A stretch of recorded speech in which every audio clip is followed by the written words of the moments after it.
안녕하세요. 돈의 흐름을 읽는 10분 인사이트 10. 오늘은 새로운 연준 의장인 케빈 워시 시대의 두 가지 핵심 지표에 관련된 내용을 준비해 봤습니다. 관련된 지표는 고정 댓글로 달아 놓도록 하겠습니다. 자, 우선 새 연준 의장으로 케빈 워시가 임종되었죠.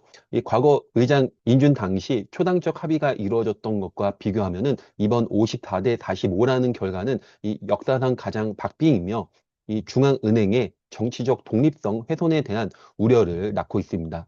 이러한 우려의 핵심은 트럼프 대통령의 연준 개입 가능성입니다. 이 트럼프 대통령이 SNS를 통해 지속적으로 금리 인하를 압박해 온 만큼 케빈 워시 의장이 대통령의 의도대로 움직일 것이라는 의구심이 제기되는 것입니다.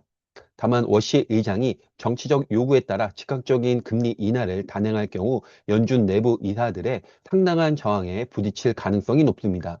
현재의 연준 의장은 이 한 명의 독단으로 방향을 바꾸기가 어려운 구조이기 때문이죠. 또한 과거 트럼프 대통령이 지명했던 파월 의장의 행보에서 알 수 있듯 워시 역시 연준의 독립성을 스스로 해치는 행위는 자제할 것으로 보입니다.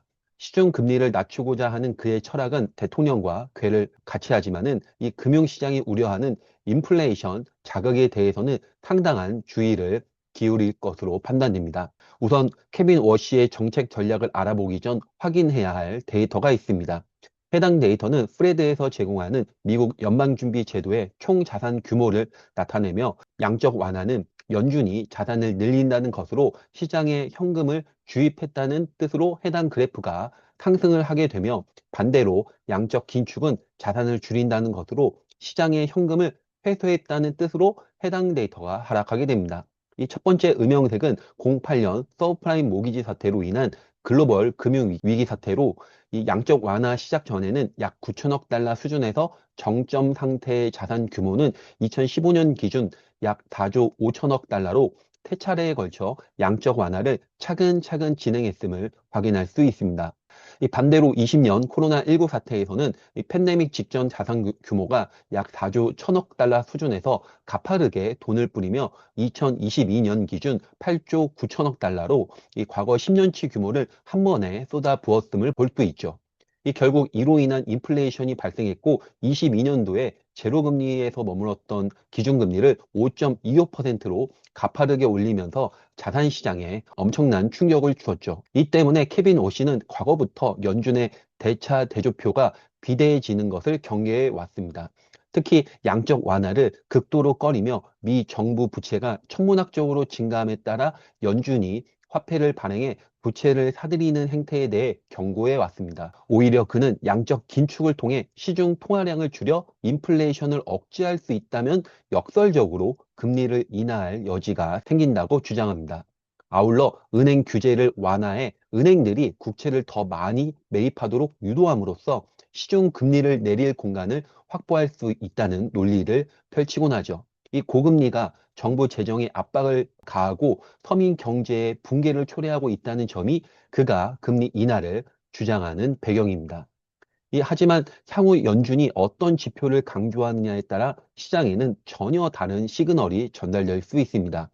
이 변동성이 큰 항목을 제외한 절사 평균, 이 트림드 민 PCE가 근원 PCE보다 낮게 형성된다면은 이를 근거로 인플레이션이 통제되고 있다고 선언하며 이 금리 인하 시나리오를 가동할 수 있기 때문이죠. 현재 절사 평균 PCE가 근원 PCE나 CPI보다 낮게 나타나는 이유는 이 물가 상승을 주도하는 특정 항목들이 계산 과정에서 이상치로 간주되어 제거되고 있기 때문입니다. 이 최근 중동 전쟁으로 인한 유가 상승, 미국 경제의 관세 인상, AI 관련한 하드웨어 가격 급등, 이 자동차 보험료 및 일부 서비스 요금의 비정상적 상승분을 절사 평균 지표는 일시적 소음으로 치부해서 제외하곤 했습니다. 그 결과 이 해당 지표가 실제보다 더 낮고 안정적으로 보이게 되는 것이죠. 이 보이시는 데이터처럼 코어 PCE는 가파른 상승을, 절사 평균 PCE는 완만한 하락을 알려주고 있습니다. 이 절사 평균 PCE와 함께 주목해야 할 데이터는 고용 비용 지수입니다. 케빈 워시는 통계의 순수성을 매우 중시하는 인물입니다. 일반적인 평균 시간당 임금은 저임금 노동자가 해고될 경우 평균치가 올라가는 착시 현상이 발생할 수 있습니다. 반면 해당 데이터처럼 고용 비용 지수는 직종 및 산업별 비중을 고정하여 동일 노동에 대한 비용을 측정하므로 인력 구성 변화라는 소음을 제거하는 차이를 보여주고 있죠. 여기서 핵심 변수는 생산성입니다. 워시는 임금이 5% 올라도 AI 덕분에 생산성이 5% 향상된다면 이 서비스 물가는 오르지 않는다는 논리를 펼칠 수 있습니다. 반대로 절사평균 물가가 임금 상승률을 따라 치솟기 시작한다면 AI의 물가 억제력이 한계를 도달했다고 판단하면서 금리 인상이나 긴축 강화로 이어지는 신호가 될 수 있겠죠. 따라서 워시 시대의 고용 비용 지수를 분석할 때에는 이 광범위한 벤치마크인 이 토탈 컴펜세이션 올 11년보다 이 프로페셔널, 사이언티픽 앤 테크니컬 서비스 부분에 주목을 해야 합니다. 해당 데이터는 보이시는 데이터의 파란색으로 이곳은 케빈 워시가 강조하는 AI 시대의 생산성과 서비스 물가가 결합되는 지점입니다. 이 고부가 가치 산업인 이 분야의 고용 비용 급증은 단순한 임금 상승을 넘어 경제 전반의 핵심 서비스 물가를 밀어 올리는 강력한 선행 지표가 될 것이기 때문에 그렇죠. 오늘은 케빈 워시 시대의 핵심적인 두 가지 지표에 대한 강의를 준비해 봤습니다. 다음 시간에도 더 좋은 내용으로 찾아뵙도록 하겠습니다. 감사합니다.